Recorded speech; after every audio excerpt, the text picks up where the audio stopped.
Ojutaaye Gist TV, kindly subscribe. Ó tún ti ṣẹlẹ̀ báyìí. Ẹ jẹ́ ká gbọ́ ọ̀rọ̀ tí arábìnrin sọ níbi tẹ́ ẹ bá wo fọ́nrán méjèèjì tí mo gbé sẹ́gbẹ̀gbẹ̀ ara wọn yìí, níbi bí náà ti ń tú sọ́kàwé ibi tán ju òkú àwọn ọmọ tán bá ti bẹ́rì sínú ilẹ̀. Ẹ wo àwọn èèyàn tán pọ̀ wọ́n ṣe bẹ́rì wọn sínú ilẹ̀. Wọ́n bá ti wá bẹ́rì wọn tán wọ́n wá kọ́ńkírẹ́ẹ̀tì wọn ibẹ̀ náà gbẹ sí. Ibẹ̀ làwọn èèyàn ti discover o pé àwọn bandits ti ń pa àwọn èèyàn gan ọjọ́ ti pẹ́ kó tó wá di pé Ọlọ́run wá ní pé wọ́n wà kó àwọn ọmọ. Sunday Igboho Oòṣà ó ti wá tẹnu bọ̀rọ̀. Kí ni ọ̀rọ̀ tí olóyè Sunday Igboho Oòṣà sọ? Ọ̀rọ̀ tó lágbára ni. Ẹ jẹ́ ká farabalẹ̀ ká gbọ́ ọ̀rọ̀ tí Sunday Igboho Oòṣà owó baba dami tó sọ nínú fọ́nrán fídíò yìí. Níbi táwọn bandits náà ti sọ̀rọ̀, àwọn náà tún fọ̀rọ̀ lẹ́lẹ́ o. Wọ́n ní wípé tí wọ́n bá follow rules and regulation wọn, torí àwọn bandits náà ti gbé rules and regulation wọn dé. Olóyè Sunday Igboho Oòṣà ó tún wá sọ̀rọ̀. Ẹ jẹ́ ká kọ́kọ́ wo rules and regulation tí àwọn bandits tí wọ́n fi sí òde lẹ́nu ọjọ́ mẹ́ta yìí, wípé táwọn èèyàn bá ti tẹ̀lé àwọn ó fi gbogbo àwọn ọmọ táwọn kó lẹ́lẹ̀, ṣùgbọ́n táwọn bá ti tẹ̀lé ọ̀rọ̀ náà àwọn ó pa gbogbo àwọn ọmọ náà tán ni o. Ẹ jẹ́ fi ohun tí àwọn bandits agbésùmọ̀bí tó fi síta. Mo lérò báyìí náà wo ohun tí àwọn bandits agbésùmọ̀bí sọ. Wọ́n ní 1 billion naira to be paid in one account in Benin. Pé kan san 1 billion naira sínú àkáǹtì kan ní Benin Republic. Wọ́n ní Ọ̀yọ́ state government kan lọ release àwọn bandits tí wọ́n ti kó ní Agodi àti gbogbo àwọn kìíní bá ń lò. Wọ́n sì sọ wípé oríṣiríṣi ọ̀rọ̀ ni àwọn bandits tó sọ yàtọ̀ sí gbogbo eléyìí. Kí wá ni olóyè Sunday Igboho Oòṣà sọ? Ẹ farabalẹ̀ wo fọ́nrán fídíò ìtàn o. Níbi ilẹ̀ ti gbọ́ ohun tí olóyè Sunday Igboho Oòṣà sọ. Ohun tí olóyè Sunday Igboho Oòṣà sọ ni o. Ó ní gbogbo ohun tí ń ṣẹlẹ̀ yìí kò ṣẹ̀yìn àwọn gọ́ọ̀mẹ̀ntì. Wọ́n fi ẹ̀mí àwọn ọmọ ọlọ́mọ takáìtì ni. Wọ́n fi takáìtì de ìdìbò 2027 tí ń bọ̀ lọ́nà. Ipe bàbá wò dáadáa, àwọn ẹ̀rí wípé Tinubu fúnra rẹ̀ ó ti gbọ́wọ́ lu ìwé fáwọn wípé ó ti fáwọn lọ́dà láti ṣe gbogbo nǹkan táwọn bá fẹ́ ṣe gẹ́gẹ́ bí ìrù ẹkùn security network táwọn dá sílẹ̀. Ṣùgbọ́n kí ni ń dá wọn dúró táwọn ò ti lè fi lọ kojú àwọn bandits nígbà táwọn ti mọ ibi tí wọ́n wà pé Ọ̀yọ́ náà ni wọ́n ti ń ṣọṣẹ́?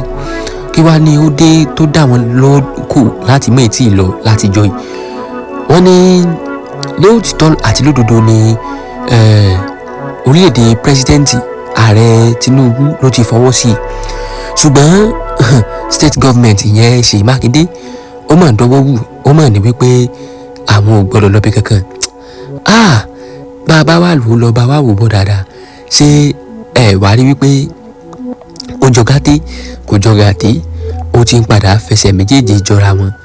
Tí a bá ní ká wò lọ dáadáa pẹ̀lú bọ́rọ̀ ṣe ń lọ yìí, dájúdájú bí kulé ò bá pani tó dé ò lè pani. Àjòjì òṣìfẹ́ lè mọ sàárẹ̀ àfọ́jú. Lóòótọ́ àìdẹ́jọ́ bí o, ṣùgbọ́n a sọ ní wọ̀ntúnwọ̀nsì níbí. Olóyè Sunday Igboho Oòṣà ti tẹnu bọ̀rọ̀ o. Ọ̀rọ̀ tó olóyè Sunday Igboho Oòṣà sì sọ yìí ó dá lórí àwọn gọ́ọ̀mẹ̀ntì o.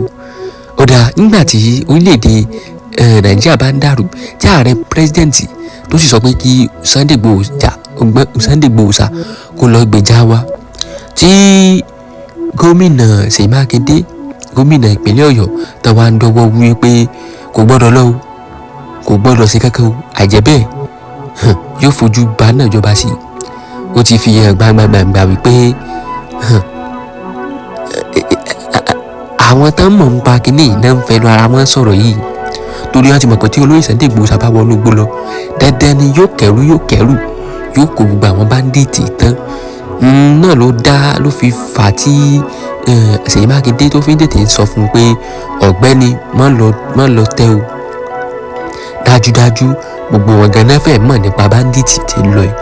Àmọ́ n tó dùn jù tó kàn nínú mi ni wípé báwọn bá tún sọ pé àwọn tún fagídí lọ, tí ó bá tún di pé àwọn bandits bá tún lọ pa gbogbo àwọn ọmọ ìtàn tó tọ́, ẹ mọ̀ wípé orí àwọn ni àwọn èèyàn ó bẹ̀rẹ̀ sí tún mọ gbọ́rọ̀ lé pé ọba sì ti mọ̀ kọ́ ọmọ lọ o. àbí èwo wá ní tó lọ tí ó tún wá jẹ́ pé iná tún wá lọ fi ń pa gbogbo àwọn ọmọ àwọn. Ẹ wò oríṣiríṣi ní lọ lórílẹ̀-èdè Nàìjíríà, ṣùgbọ́n bí mi ṣe wo kíní ṣe lóòótọ́ lódodo àwọn gọ́ọ̀mẹ̀ntì náà mọ̀ ń pa kíní tòótọ́, nítorí tí gọ́ọ̀mẹ̀ntì ò bá mọ̀ ń pa rẹ̀ bóun náà ṣe máa dá olóyè Sunday Igboho sá, bóun náà ṣe máa dá dúró. Ibi wọ́n ní machine gun ní ń bẹ lọ́wọ́ àwọn bandits agbésùmọ̀bí. Ìbọn táwọn Sunday Igboho sá sì fẹ́ lọ lò kò jọ̀bọ́n ọdẹ kò jọ̀bọ́n bárẹ̀ báyìí ni. Ìbọn tẹ́ pé kí ẹ tó yin mẹ́ta machine gun ti yin 5. Irú tí wọ́n á dé tẹ́tù tí wọ́n á fi ń báyìí láti sọ pé kán lọ kojú wọn. Ṣé bọ́n fi ra wọn lẹ̀lẹ́ ni wọ́n gbowó lọ́wọ́ yín náà? Kìdá ìṣe yìí ni ẹ̀yàn mọ́. Pírẹ́sidẹ́ǹtì orílẹ̀-èdè ààrẹ Tinubu ló yàn wọ́n aṣíwájú gẹ́gẹ́ fúnra rẹ̀. Òun ló sọ fún wọn pé kán lọ kojú ogun. Kì í wá ló kan gómìnà tí wọ́n ti ń dá iṣẹ́ ààrẹ Tinubu ti ń dá lọ́wọ́ kù. Ti mọ̀ wípé ó ti lọ́wọ́ nú. Àwọn bandits sì ti sọ̀rọ̀ wọn láwọn pa gbogbo àwọn ọmọ yìí, wọn ò ní kú ìkan. Kódà bọ́n pa wọ́n gan, wọ́n ti wulẹ̀ pa wọ́n, bọ́n sọ̀rọ̀ gan ti wulẹ̀ ń pa wọ́n ọmọ yìí. Ok, nígbà tẹ́ mo fi kankan kọ́kọ́ ràn yín, kòtò tẹ́ rí tí mo fi ràn yín tán gbẹ̀hún, àwọn ọmọ tán ti paná kójọ síbẹ̀ náà, wọ́n ti gbẹ́ni ẹ̀ fi rí wọn mọ̀, egungun wọn lẹ̀ rí bẹ̀ tán ṣàkíyẹ páàtì àwọn ọmọ yẹn lẹ̀ rí o. Àwọn kó gbogbo àwọn ọmọ lógúnlógún torí wọn ọ̀run jẹ́jẹ́, àwọn èèyàn ta oúnjẹ fún wọn mọ́. Àwọn wá rò pé tó bá ti kú káwọn ọmọ kúkú ṣe wọ́n sínú sọ́kàwé.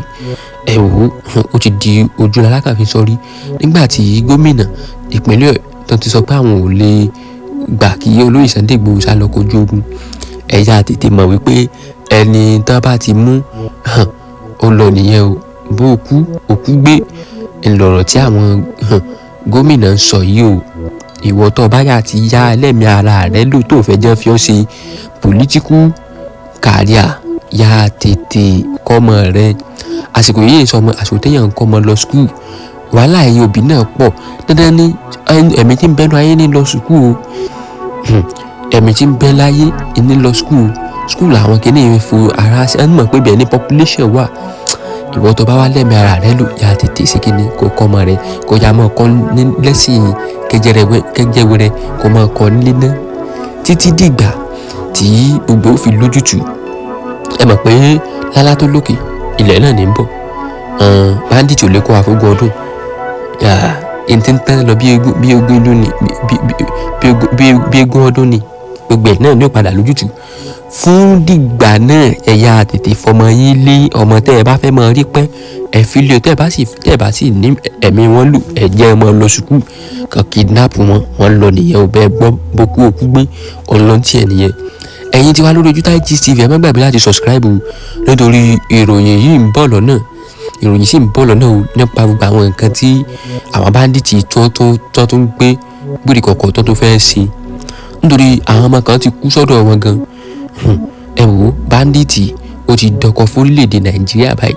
Lọ́dún 2019 ibẹ̀ lógún ti wá nígbà tí coronavirus ti kọ́kọ́ bẹ̀rẹ̀. Tí EndSARS tẹ̀lé cashless policy dé.